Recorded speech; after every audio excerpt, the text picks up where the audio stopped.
Kenya does not have a political problem. Our biggest challenge is a challenge in the rule of law, such that someone can hide in demonstrations, picketing, crosses in the constitution to rain mayhem in people's properties, their lives, and everything. And I don't have a problem with Baba talking with William Ruto because there will be peace. That is okay. My only challenge comes in as to why we have a budget for a general election after every 5 years. Yeah? Why do we have to allocate over 26 billion to hold a general election which is characterized by anxiety, fear, all through the entire process up to the tallying process, announcing of results, Supreme Court after the announcement of results? Why do we have to subject the country through all this process? And then after that, we say we are calling for dialogue, for the opposition and the executive to come together and talk how they are going to be together in government so that there is peace in the country.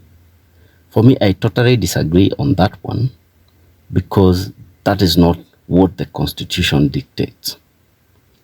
And I would request, if at all there will be talks of that nature, let us change the Constitution so that we don't have to go for general elections. We just call Baba because we will always be defeated, and the top contender, they sit down and talk and they share power. Full stop. We don't have to go for a general election. Then the election can be for the governors, the senators, MCAs, and the members of parliament. And there will be peace in the country, right? But if we are subjected to general elections to elect our own leaders, and then after election, you should talk of a dialogue to form a kind of a grand coalition government. That's pure nonsense. And it's time the government should stamp the authority of the rule of law. Anyone who is breaching or hiding behind the demonstration and picketing crosses of the Constitution should be arrested. As a matter of fact, everyone who is on the streets destroying people's properties and burning people's cars and stealing from those people who are walking on the road, these people are criminals. They are not protesters. They should be dealt with as criminals. And then again, where did we reach? A point where protesters are carrying stones and they are throwing these stones to the policemen. And then you say these are peaceful demonstrations. No, these are criminals. These are terrorists. And if you are a police and you have a gun and these people are throwing stones at you, you have a right to protect yourself. You don't necessarily have to kill them, but protect yourself, right?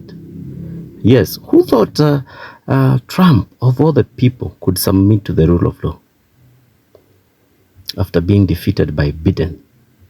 As a matter of fact, Kenya need to uphold the rule of law.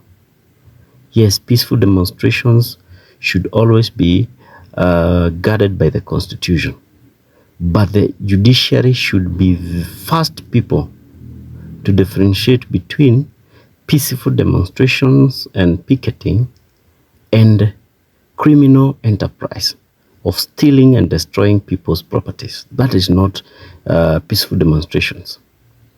The judiciary should champion in the forefront to explain to Kenyans and the world what is meant by peaceful demonstrations and peaceful picketing.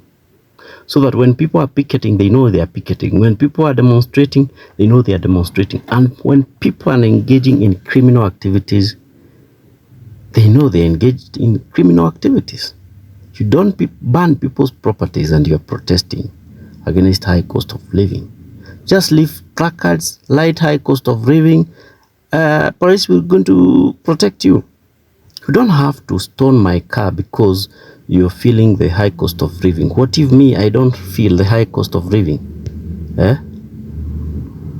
Don't put me in your mix.